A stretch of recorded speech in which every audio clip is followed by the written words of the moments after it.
Bienvenido aquí, soy el teniente coronel Ruiz Lima y en esta biblioteca tenemos 44.430 volúmenes. Y va a decir 4.432 porque tenemos que recoger dos allá arriba en el M porque lo acabamos de comprar. ¿Cuál de ellos? Pero tenéis que comprar 12 para que el número sea más bonito.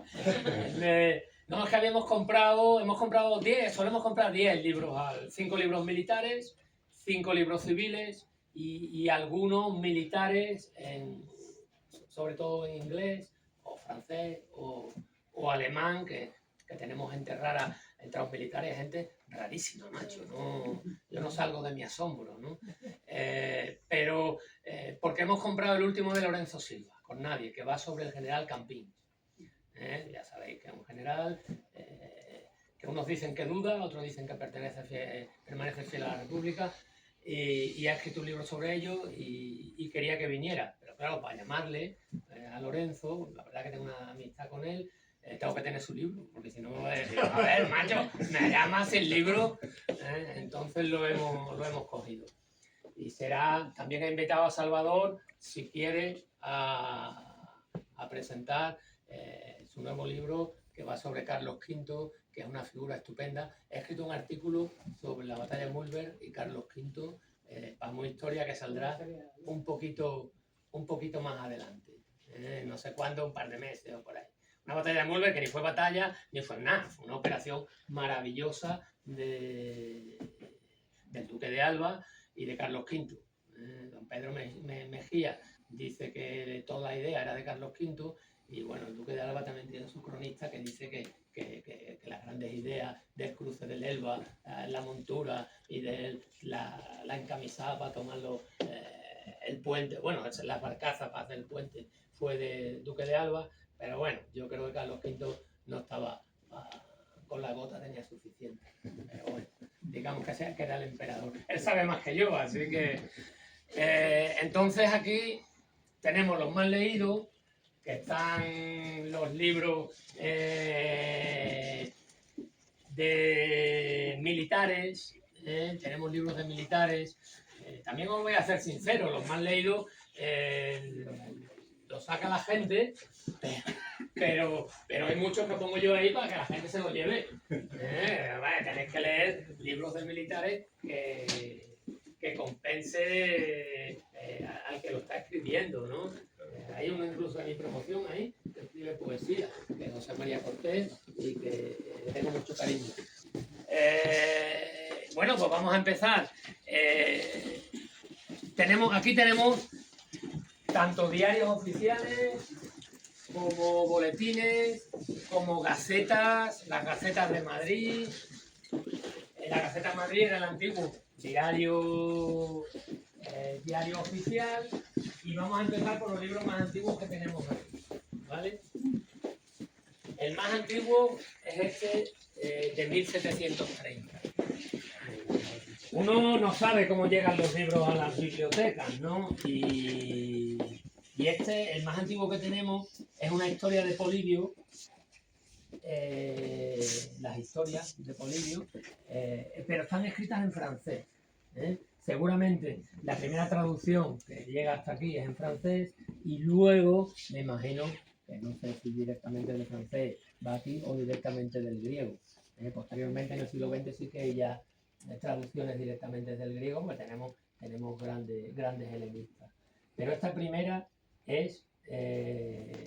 bueno, Polibio, como bien sabéis, es capturado, intercambiado, es un cautivo. Pasa por Cervantes, pero pasa que lo trataron mejor que a Cervantes. Es un cautivo y entra con la familia a servir como cautivo con la familia de los Escipiones, de la familia Emiliano, de los Escipión Emilianos. Publio Cornelio Escipión Emiliano es el que termina conquistando Cartago tras la batalla de Zama, y él lo pone muy bien, lógicamente, claro.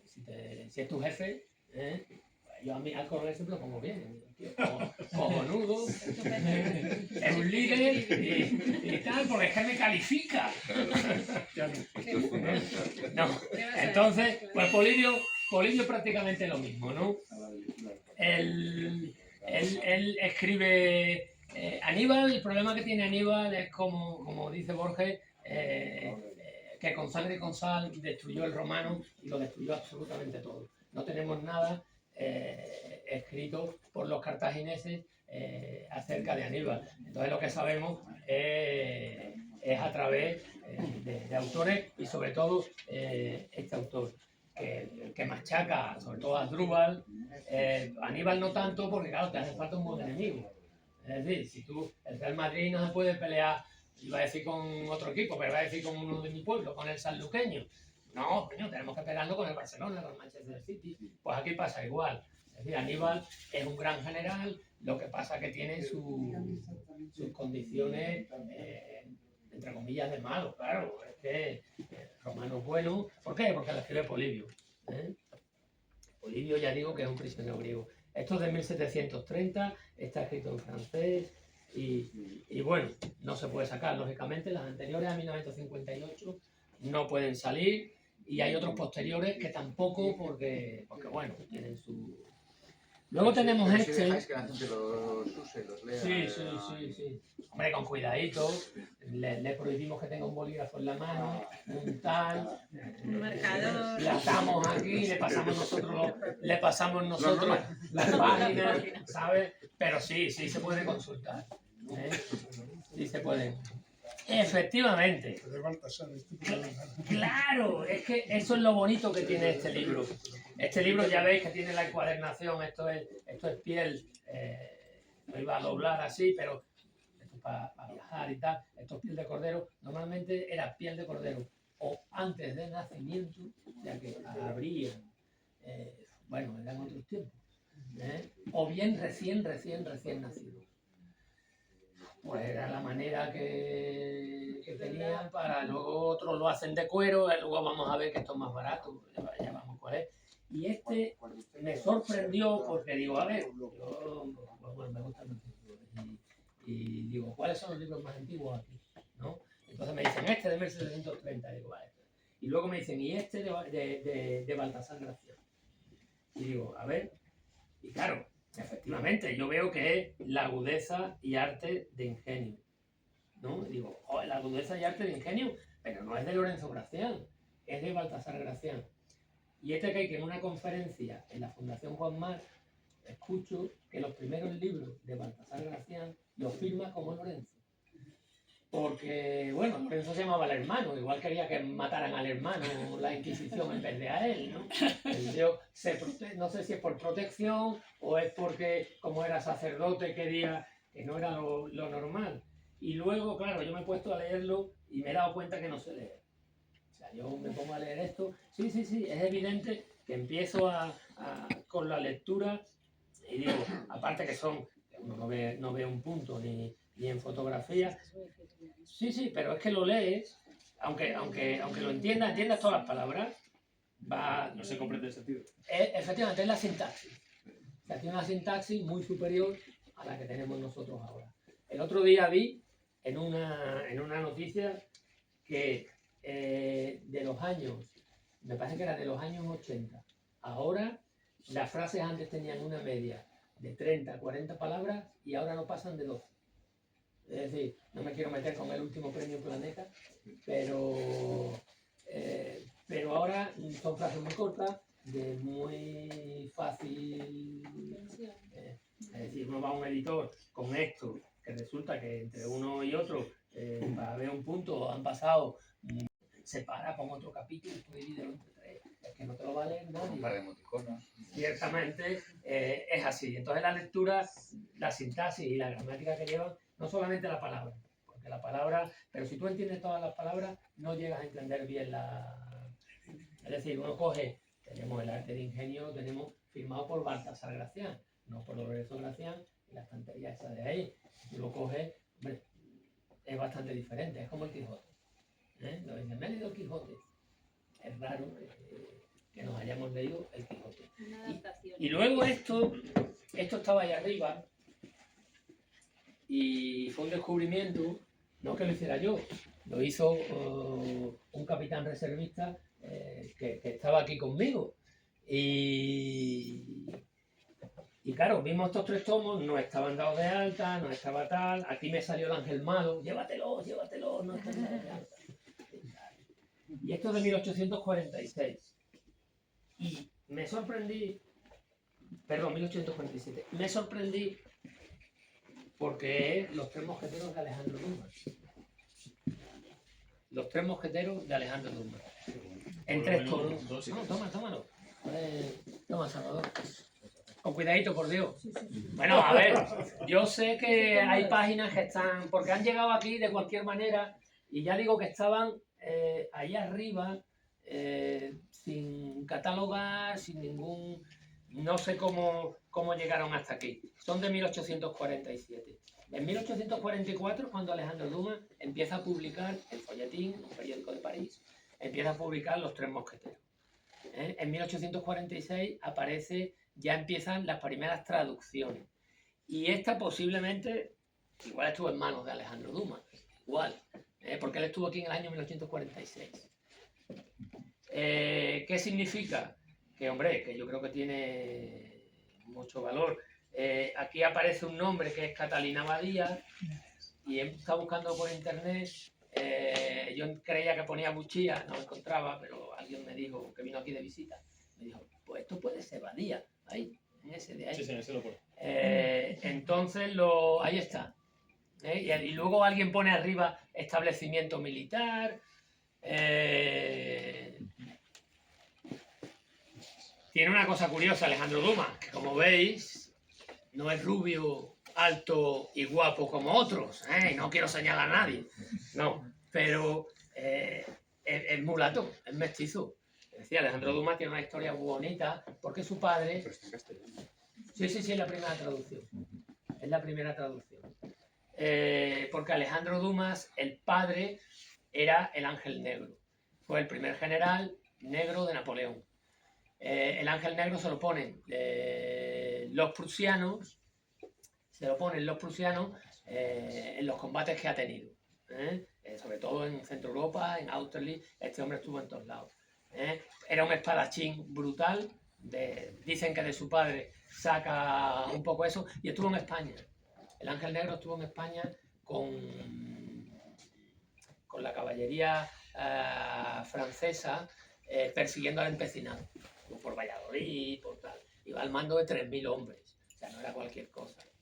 Este hombre era hijo de un francés. El padre sí era francés, de la Gran Francia, pero vivía en la Martinica y tenía pues lo que tenían los franceses de la Martinica: 10.000 esclavos y esclavas y mucha Plantación de azúcar. Y mucha caña de azúcar. Y mucho tiempo libre. Entonces, con una de las esclavas tiene un hijo, que es el Ángel Negro. Pero el tío, para que veáis cómo son los tiempos y las mentalidades de los tiempos, sufre un desastre financiero,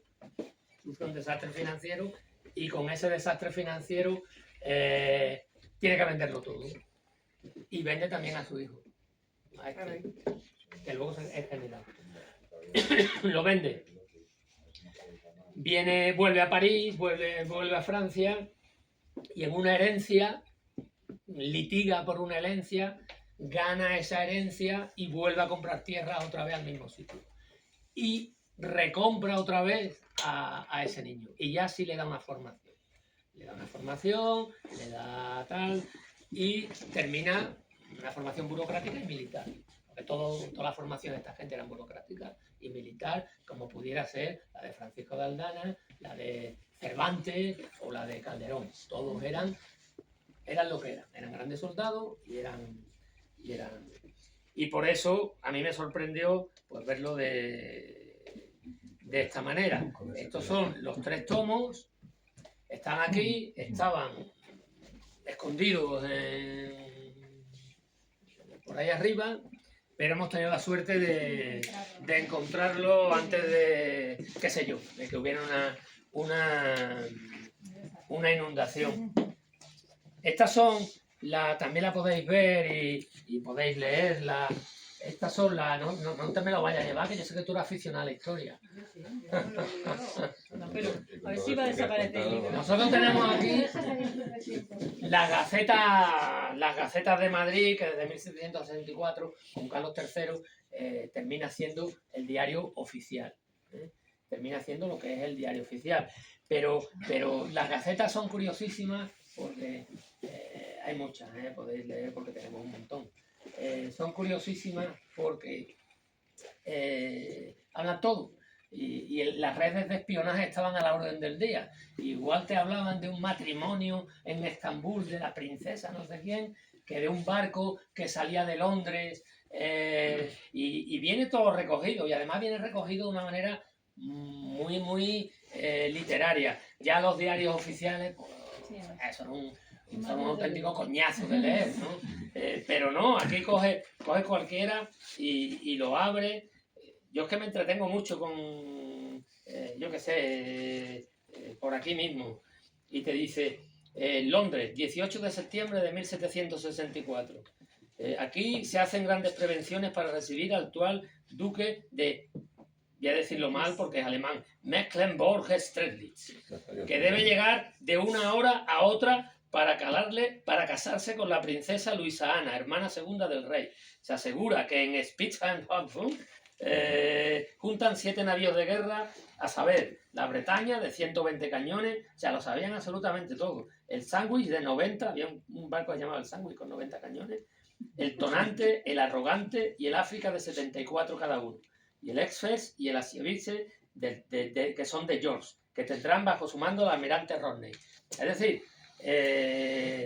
si uno quiere escribir novela histórica, debe pasar por ahí, porque sabía que el almirante Rodney estaba embarcado en este barco el 8 de agosto de 1764. Y esto, las redes que habían, eso es lo que se podía contar. Lo que no se podía contar, pues iban de otra manera. Y luego, ahí arriba están todas las gacetas, ¿no? Aquí conservamos, sí, cógelo, por favor. Aquí conservamos, como digo, todas las gacetas. Estas estaban en un estado un poco regular, pero bueno, las estamos cuidando. Y esta la tengo porque es la Gaceta de Madrid, donde por primera vez la bandera de España, un 15 de octubre de 1843, la bandera de España, roja, amarilla y roja, es de todos los españoles, porque antes no lo era. Antes era solamente de la Armada, y la primera bandera que combate en tierra, con tropas de tierra, son dos, prácticamente a la vez. Una en Bailén y la primera de todas en Valencia, que es la bandera de Valencia. El regimiento Cazadores Fernando VII necesita una bandera, crean un regimiento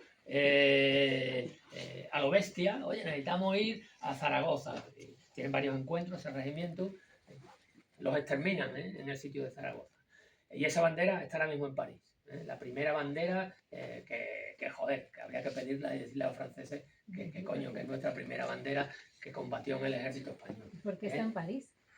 Porque la tomaron los franceses, combate, ganan bandera, quien gana bandera pues se las queda. También tenemos nosotros banderas de otros sitios y se han devuelto algunas. Y de barcos también. Las banderas navales también. Y las banderas navales.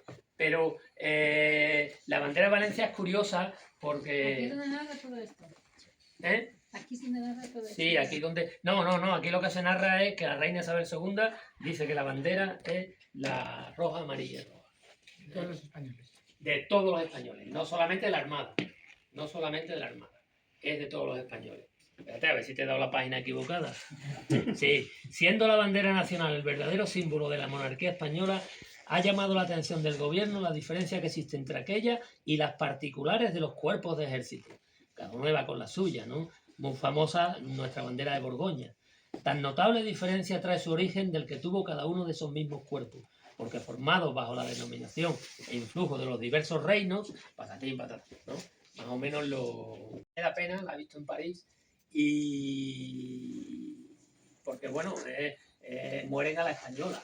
Nosotros morimos en Rocroi y decimos, no, hombre, no, ¿cuántos combatís? No, hombre, no, cuente los muertos, hombre, cuente los muertos, ¿no?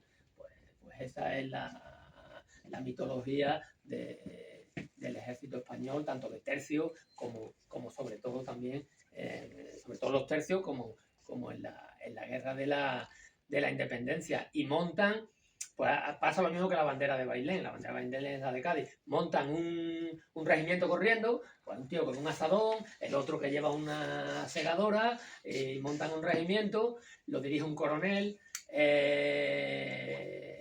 no recuerdo el nombre ahora, lo dirige un coronel y alguien le dice al coronel, necesitamos una bandera, coño, una bandera. ¿Y qué se le ocurre al coronel? Pues una gran idea. Dice, pues vamos al muelle, allí hay una bandera que llevan los barcos, que es la roja, amarilla y roja, y cogemos esa bandera. Como los barcos no podían salir, estaban allí, van a un barco, cogen la bandera y tal. En Cádiz pasa 3/4 lo mismo. Cádiz, ¿de dónde cogen la bandera? De un barco, que es quien tenía esa bandera. Y esas son las dos primeras banderas que combaten en el ejército de Valencia y el regimiento Cazadores. Hombre, les llaman Fernando VII, ¿qué le vamos a hacer? No es que tal, pero en aquellos tiempos era la guerra de independencia y todo el mundo estaba esperando que el deseado viniera aquí a poner un poco de orden. Entonces, pues bueno, el regimiento Fernando VII es aniquilado prácticamente, el coronel es herido y capturado. Y se lo llevan a Francia. Está en Francia prisionero y luego ya pues hay un intercambio, pero prácticamente es aniquilado y esa bandera está en manos francesas. Aquí he cogido otra cosa. Aquí os podéis venir a ver el diario cuando queráis, estáis en vuestra casa, es más, el coronel seguro que os deja entrar. Este lo he cogido porque hice un artículo del martes 28 de octubre de 1890, o sea, 8 años antes de Cuba, de la guerra de Cuba y la guerra de Filipinas. En esta Gaceta de Madrid hice un artículo sobre Isaac Peral. Isaac Peral fue muy maltratado por todo. Yo creo que era un avanzado a su época y tenía y tuvo en su mano, lo que pasa que claro, ya se metieron por medio los ingleses, los alemanes, los franceses, había muchos sobornos, había de todo. E intereses del mismísimo ministro de la guerra con Inglaterra. Pero bueno, eso no se puede decir porque luego tiene una estatua en Madrid. Y esto es cuando... Y por eso no salió Submarino, por eso lo pararon. ¿Por qué se lo pararon? Bueno, porque Por eso, ¿no? claro, hubo muchos intereses. Había muchos intereses y ¿quién quiere que España tenga submarinos? Si España es una potencia que ya en 1890 hizo pruebas con torpedos. Intentó hacer otra prueba en un lugar donde el submarino pudiera moverse y tuviera golpes de mar y tal. Porque el submarino el problema que tenía era la recarga de las baterías. Entonces, no se recargaba con facilidad. Pero hombre, en las costas de Cuba y Filipinas y no entra ni el tatu. Y el único... Bueno, nadie tenía submarino y nadie había hecho pruebas con torpedos. O sea, Peral sí lo había hecho. ¿Eso qué significó? Intentó hacerlo en el estrecho. Dice, vamos a hacer que cruce el estrecho el submarino y hacemos esa prueba con el submarino en el estrecho. Pero vete aquí, que cómo le van a dejar los británicos, los españoles, los no sé qué, hacer esa prueba. Y no la permitieron y no la hizo. Y lo que es bueno es cuando manda una carta del teniente de navío, era un joven teniente de navío, Isaac Peral yo creo que era la leche, al señor ministro de Marina. Excelentísimo señor ministro de Marina, el que suscribe, teniente de navío de Armada y profesor de la Academia de Estudios de Ampliación, tiene el honor de comunicar a OBE lo que sigue. Esto es en 1890, 28 de octubre. En estos últimos días he inventado y tengo hechos todos los cálculos necesarios para la construcción de un barco torpedero submarino que puede llevar en su interior, sin el menor peligro, los hombres necesarios para su manejo, sin que asome a la superficie del agua ni el menor rastro de dicho buque durante sus maniobras. Era eléctrico. 1 o 2 de estos barcos bastarían para destruir impunemente en muy poco tiempo, esto es una carta al ministro, una escuadra poderosa. pudiendo decirse que si se consigue el éxito que es de esperar de las experiencias, la nación que posea estos barcos será realmente inexpugnable a poca costa. Sigue con la carta. Creo conveniente advertir a VE que como el invento es relativamente fácil para los hombres de ciencia, sería conveniente guardar sobre ello la más absoluta reserva, pues el solo anuncio de la noticia podría ocasionar que otra nación con más elementos que la nuestra se nos adelantase. Y por esto me tomo la libertad, que espero me dispensará su excelencia, de comunicarle esta noticia particular y directamente. Entonces, como es secreto, lo mejor es publicarlo en el boletín oficial. Evidentemente, de defensa. El 29 de octubre de 1890. Ya lo sabían, ¿eh? Ahí hay un tío que es súper oscuro, que es de ascendencia turca, greco-turca, pero con pasaporte británico, amante de la mujer de la hermana del rey, de la reina Isabel II, Fernando de Borbón, que el tío era, pues bueno, le gustaban menos las mujeres que tal, y este Sájarov entró por ahí y intentó comprar el invento, lo intentó comprar en Londres, el capitán de fragata que hay en Londres, que era oficial de enlace con España, con los ingleses allí en Londres en aquel momento, ya estaba, cuando va de visita Isa Peral, hacen que vaya allí y le dicen que le ha preparado una entrevista con el greco, turco, inglés, ruso, tal, que era un espía que trabajaba para los ingleses, y por sabía que le iban a ofrecer muchísimo dinero. Luego muere medio en la indigencia, la mujer. O sea, él y la mujer, los dos. Hablo de Isa Peral. Y Isa Peral le dice que no. Dice, no, hombre, con este hombre no me voy a reunir yo. ¿Cómo vas a reunir? Que va a pedir los planos entonces no se reúne con él. Pero para que veáis hasta dónde llega el tema. O sea, que el oficial de enlace que estaba allí sí pretende una reunión de Isa Peral con el Sájarov, tal, ¿vale? Pero bueno, eso es una... ¿Qué hora es? Las 10:30. Vosotros cuando tal me decís tal, yo siempre digo lo mismo. Explico Calderón y digo, y se murió, y nos vamos. Entonces no hay problema. Podéis fotografiar lo que queráis, ¿eh? Aquí no hay nada secreto, porque esto lo publicaron en 1890 y cogió un cabreo Isa Peral, me imagino, que no vea, claro. Luego sale otro boletín ya con los planos, para que nadie tuviera duda. Cuando me digáis, nos vamos. Yo pego el salto y... Aparte con el tema de los torpedos y los submarinos hubo un debate muy importante porque entramos en el mundo de la guerra caballeresca, que lo que se podía ir aceptable o no aceptable, porque cómo ibas a destruir la extinción de una nación. Eso es como ir por detrás y pegarle una cuchilla trapera. Bueno, pero eran hombres de honor. Ahora con un dron de 200 euros te cargas un carro de combate de... Pero en ese momento tenían un poquito... De hecho, los italianos invierten en torpedos en la Segunda Guerra Mundial porque eran muy caros. Están que... Eso es al cañón. Lo que nos gusta es al cañón. La batalla de Mahan al cañón siempre funcionó todo bien. Sí. Y entonces no invirtieron en torpedos porque eran muy caros. O sea, no, pues la verdad que fue una pena que... Sobre todo de una manera personal, ¿no? Sí, lo que le ocurrió a Isa Peral, ¿no? Yo creo que ahí no estuvieron muy acertados. Estas de aquí es curioso porque también son las audiencias que se hicieron en el Congreso de los Estados Unidos para tomar responsabilidades para son del año 1946, la impresión, ¿eh? Ellos empiezan en el año 42 a hacer un comité de audiencia para escuchar a todo el mundo. Son 49 tomos los que tenemos aquí. Estos son del año 46 y estos llegan aquí en los años un poquito después y la verdad que ahí el oficial de enlace que había entonces en Washington, el agregado militar, es el que lo trae.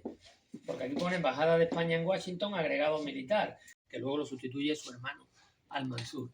Y van a la conquista, pelean la batalla de Alcázar Quibir, Yudel Pachá, Diego de Vergara pelea en la batalla de Alcázar-Quibir contra el rey Sebastián y ahí tras esa pelea tiene una actuación espectacular y entonces el sultán decide que tienen que ir hacia el sur, porque los turcos lo están pegando por el este, ingleses y portugueses por el mar y los españoles por el norte. Entonces dice, oye, para sobrevivir con las 3 potencias que tengo, que es una barbaridad, tengo que hacerme más grande, que eso es así. Si tuviera este tamaño, como dicen los americanos, nosotros en Centroamérica queremos países Mickey Mouse, así de chiquitito, que no haya problema, vamos a tener un país, la hostia de grande, ¿no? Y México, si tenía 7 millones de kilómetros cuadrados, pues ahora va a tener 3, porque le vamos a quitar el resto. Texas, Nuevo México, California y tal y cual, en una guerra muy injusta, ya lo digo, México que acaba... en esos primeros 50 años de existencia pierde la mitad del país. ¿La mitad? En kilómetros cuadrados, la mitad del país. La mitad. Y la economía se va a un 70% menos de media. Sí, sí. O sea, cae más de un 70%. No, si el oro que no se llevaron los españoles, porque no se lo llevaron, se llevaron 185 toneladas según se la llevaron los americanos porque estaba en el suelo, el oro y el petróleo. Y le quitaron, como dice Salvador, la mitad de la nación. Ya no teníamos nada que ver, afortunadamente, porque hacía 50 años que esto fue en el Tratado de Guadalupe Hidalgo. Afortunadamente fueron ellos, tío. Un criollismo bastante injusto con los indígenas. El criollismo mexicano fue bastante injusto con los indígenas. Bastante. Lo que pasa que, bueno, cada uno escribe la historia como cree que la debe contar, que para eso están los escritores. De verdad, Salvador, para eso están. Y bueno, y ellos fundan la Indian Army.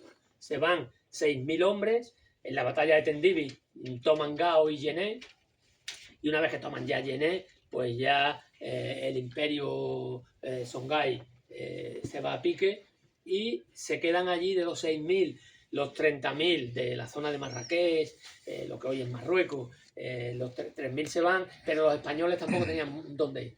¿Por qué? Porque eran casi todos moriscos, eran renegados y también llevaban la guardia de Yuder Pachá, eran veteranos de tercio. Se fiaba más de los veteranos de los tercios cristianos que de sus propias gentes. Se fiaba más de su, pero eso era muy normal. Entonces, era muy normal. Hace poco había un tipo que tenía una guardia pretoriana de Cuba, ¿no? Entonces, pues, muy normal. Entonces, y ahí es la primera vez donde se escucha en África el arcabuz. Se escucha en África el arcabuz. Salvador, si quieres hablar de un día en tu programa de Pearl Harbor, te vienes para acá, ¿eh? Sí, ¿no? Hemos tocado alguna cosa de vez en cuando. Tengo uno propuesto, pero lo tenemos tiene que cuadrar sobre cómo se hace la recuperación de la flota en Pearl Harbor, es decir, cómo le das la vuelta a toneladas de barco que está boca abajo y cómo limpias todo el puerto, porque al final los americanos, uno de los problemas que tienen es que se hunden varios barcos que tocan fondo, están en una zona no muy profunda. Algunos hacen la voltereta, que es panza arriba, quedan panza arriba, como vemos en la película de Pearl Harbor, por ejemplo, tal. Pero que lo que sí que pasa es que uno de los pocos que podía salir, que era un acorazado de la Primera Guerra Mundial, que estaba allí, hace la salida hacia el canal de salida de la rada del puerto y lo hunden prácticamente bloqueando la rada, que es el Washington, si no me equivoco. Me puedo equivocar, por los nombres a veces me tal. Y ahí tienen un problema, porque de repente tienes miles de dólares en material que no se puede tal, y muchos de ellos se vuelven a poner, tardan 2 años en sacarlos a flote, en ponerlos en funcionamiento, y lo hacen por orgullo puro y duro, porque realmente aquello estaba todo para tirar a la chatarra. Porque muchos de los problemas que tienen es que no son las bombas que destruyen el propio barco, sino, como mucha gente sabe, una bomba destruye por explosión y destruye por onda de choque. Y todo lo que está roto por onda de choque es superior. De hecho, el acorazado de la Arizona, que es el que se en la película de Pearl Harbor, que explota el pañol de proa con todo tal, muere automáticamente toda la tripulación que hay a bordo por la bomba la onda expansiva del propio buque. Mueren dentro del barco por lo que se llama muerte, que quedan destrozados por dentro, que es parte del problema muchas veces de las bombas. No es la explosión en sí, sino la onda expansiva de la explosión. Entonces ahí no se salva nadie. O sea, en mortandad creo que se salta el gato y poco más. Entonces, eso es una operación a nivel logístico increíble, porque lo he dicho, ¿cómo le das la vuelta a un trasto de esos? Que no puede, entonces hay que poner las grúas, bueno, hay que hacer una logística espectacular. Espectacular. Bueno, vamos a continuar y ya cosas curiosas, ¿no? Porque ya digo que aquí están todos los boletines. Aquí tenemos 2 diarios oficiales. Uno desde Burgos, del año 30 y ¿de qué año era? 1 de marzo del 37 y otro desde Valencia. ¿Por qué? Porque uno firma Manuel Azaña y otro lo firma Franco, ¿no? Y he visto el boletín oficial, esto ya durante la guerra, cada uno pues tiene su... En un diario oficial sale la baja de Franco Varela Mola como fuera del ejército, expulsado del ejército, y en otro pues salen con medallas. No, esto es la leche. Pero hay una cosa curiosa, que son las anécdotas que a mí me gusta poner cuando escribes un libro o escribes una novela, ¿no? Y digo yo, joder, lo ha sido de casualidad. Ahí. 18 de julio del 36, ¿no? Digo, voy a coger la del 18 de julio, a ver qué hay en el boletín oficial, ¿no? Y hay una cosa curiosísima, lo firma Casares Quiroga, ¿eh? Casares Quiroga, el padre de María Casares, la amante de Albert Camus, nada más y nada menos, ¿eh? Pues Casares Quiroga. Y dice, permiso de verano, 18 de julio de 1936. Es decir, tú te levantas el 18 de julio, eres capitán, ahora digo por qué, y dice, ostras, me lo han concedido, me voy. Dice, permiso de verano, excelentísimo señor, conforme con lo solicitado por el capitán de infantería, don Epifanio González Jiménez, vete tú a saber dónde estará, de la caja de recluta número 4, he resuelto autorizarle para disfrutar el permiso de verano en Lisboa y Oporto, Portugal, y en Bayona y Burdeos, Francia, debiendo cumplimentar cuanto previenen las instrucciones del 5 de junio de 1905 y órdenes circulares del 5 de mayo de 1927, lo que comunico es para su conocimiento y cumplimiento. Madrid, 17 de julio de 1936. Casares Quiroga. Señor general de la Primera División Orgánica, señor interventor central de guerra. Y tú dices, coño, el capitán, a mí lo que me surge la duda, ¿el capitán el 18 de julio cogió el tren, se fue echando hostias a Lisboa? ¿O dijo, ahora qué cojones hago? Y luego dijo lo peor todavía, ¿no? El más conflicto, lo que aquí hablamos con Campins y hemos hablado de Lorenzo Silva. ¿Dónde me voy? ¿A este lado? ¿A este otro? ¿Yo dónde estoy? Él estaba en la caja de recluta número 4. Y piensa que si se va, piensan que se va con los otros. Entonces, claro. Siempre va a ser estando fuera y dice, joder, macho, que además que tampoco se iba de permiso de verano aquí al lado, ¿eh? Tío, no se iba a San Lucas a la playa. Que incluso era un espía porque se iba a Lisboa, que era el nido de los espías. Entonces era todo mal. Lisboa. Todos los permisos salían en el boletín. Todos los permisos salían en el boletín. Sí. Los boletines salían. Hombre, estos eran permisos de extranjero. Y tú te ibas a. Norberto, creo que te tenemos que cortar, ¿eh? Bueno, pues os he dejado lo mejor, así que tenéis que volver. Que no sabemos cómo acabó la guerra. ¿Qué nos has dejado? ¿Qué nos has dejado? Pues mira, tengo un libro intonso de Osluciaga que es para quitar el hito. Aquel que está viendo ese señor es de Modesto Lafuente, la historia de España, que es uno de los nuestros grandes errores. Nunca hemos tenido muchos historiadores con continuidad. Hay uno de 1500 y el siguiente ya pasa a 1800. Esos son fallos que no se puede tener, que una nación no puede tener. Continuamos. Bueno, mi coronel. Ha sido estupendo, ameno. Nada, pues me llamáis cuando queráis. Aquí hay mucho que ver, ¿eh? 44.000 libros tenéis para...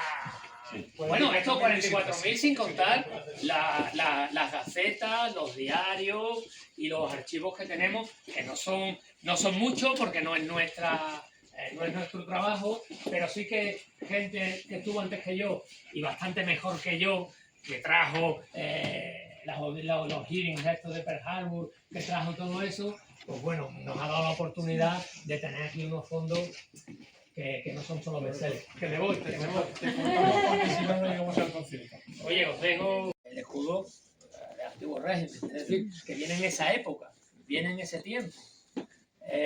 Una cosa curiosa que permitieran, porque no creo que esto lo llevara a los 29 tomos en una maleta escondida. Podéis abrirlo, podéis abrirlo. en una maleta escondido.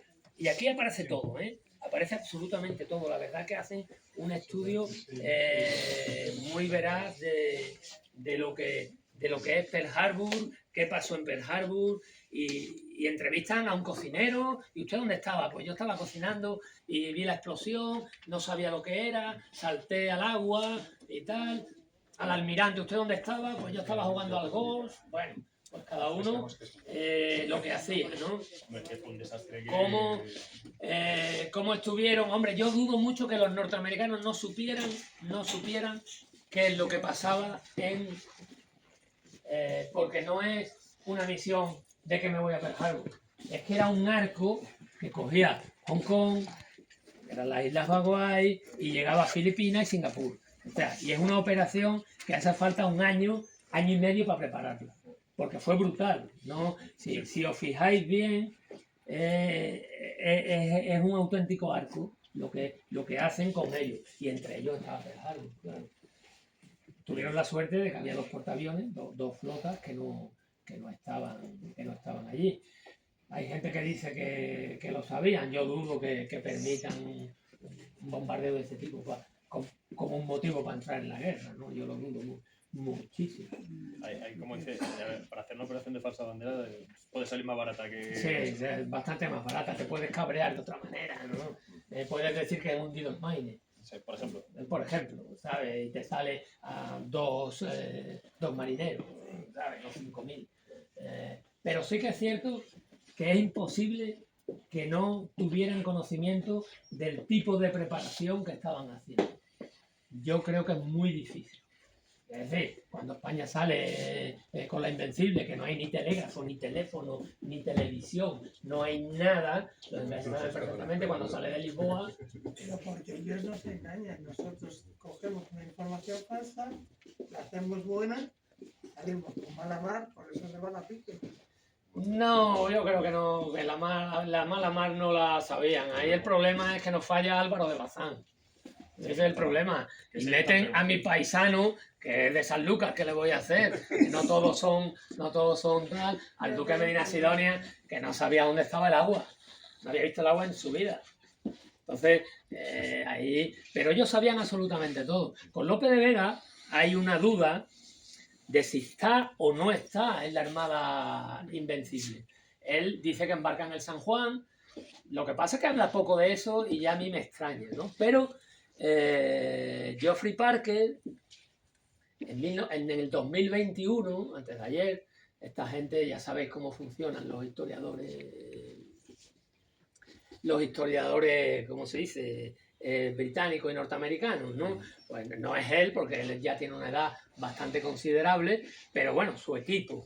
En Viena han descubierto que el embajador que estaba en Madrid, que se pasó por Viena, mira tú por dónde va a pasar por Viena, que se pasó por Lisboa, mira tú por dónde va a estar por allí, cuando estaban preparando la Invencible, manda al emperador, a Adolfo, manda al emperador una lista de lo que hay. Dice, están preparando unos barcos aquí, están en Lisboa y tal, y llega más lejos. Por eso surge la duda de que Lope de Vega posiblemente estuviera en el San Juan.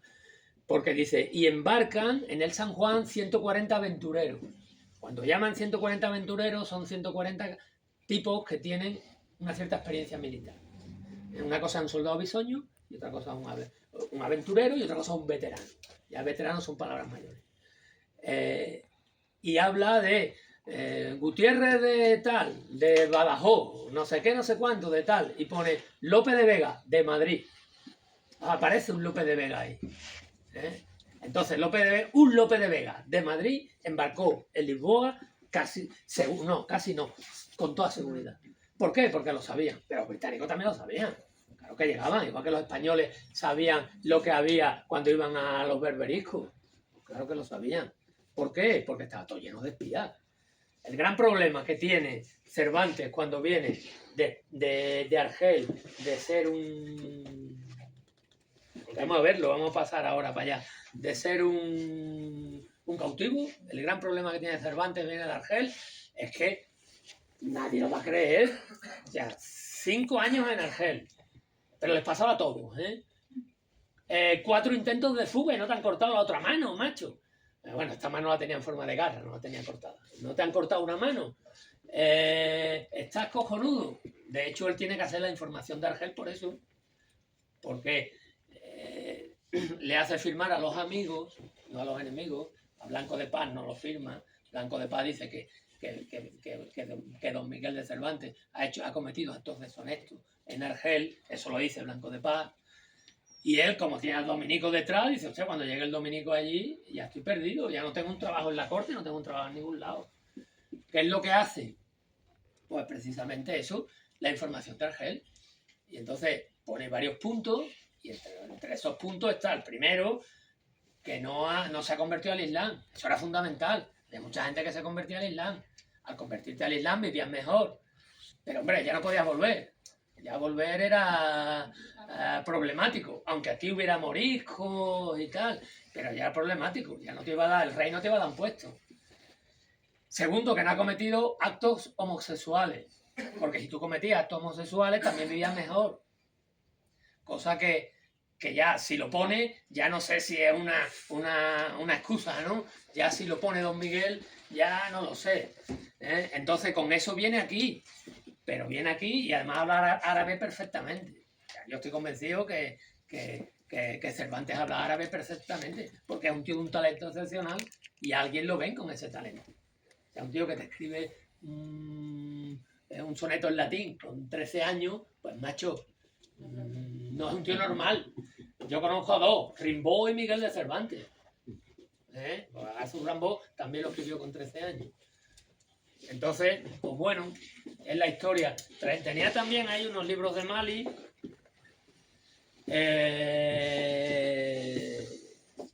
No por nada, sino para contaros la historia de... Tengo muchos libros de Mali porque he estado allí varias veces. Y hay una historia muy bonita que es de Diego de Guevara y la etnia Arma. En Mali hay una etnia que se llama Arma. Esa etnia Arma, una palabra muy española, Arma, esa etnia Arma, coño, podía sentaros a todos ya. Sentaros. Que se quieren quedar, pues sigan. No, sentaros tranquilamente. Esa etnia Arma son descendientes de los que van a la conquista de Tombuctú, con el sultán Al-Mansur, un nombre muy conocido nuestro. Nosotros tenemos un Almanzor, pero en esa época era Al-Mansur. Y a quien carga esa misión es a Yuder Pasha. Yuder Pasha es Diego de Guevara. Diego de Guevara es español, él nace en Cuevas de Almanzora. Hay dudas con respecto a todo lo que yo cuento, siempre hay dudas, claro, porque yo puedo escribir una historia maliense de lo cuando yo estaba allí y bueno, hombre, tampoco hay que poner toda la verdad, porque yo quiero quedar bien, no voy a quedar yo mal, ¿no? Entonces, Diego de Guevara lo cogen, lo que hablamos antes. Los piratas berberiscos hacían muchas racias por las playas del Mediterráneo y esos piratas berberiscos tenían dentro sus contactos. La gente de dentro era la que les decía, o con lámparas o como fuera, les decía, oye, ya puedes venir, que están todos reunidos en la plaza para votar las elecciones municipales. Bueno, pues en Cueva de Almanzora hacen una racia y se llevan a un montón de gente, entre ellos a este niño. Tiene 9 años, lógicamente la esclavitud en aquella zona era castrada, te castraban, y como castrado llega a Argel, en Argel lo venden, lo compra un general de Abd al-Malik, del sultán, y termina con lo mismo. Es un tío de mucho talento, alguien lo ve, y a Cervantes alguien lo ve y lo pone en un sitio, a otro alguien lo ve y lo pone en otro sitio, y a Primo Leví lo ve un nazi y lo pone y salva la vida gracias a eso. Era químico y hablaba alemán, y digo, tú vente para acá y salva la vida. Y a este pues igual, un tío con talento, pues tal, y le da una educación, lo tiene y le da una educación el sultán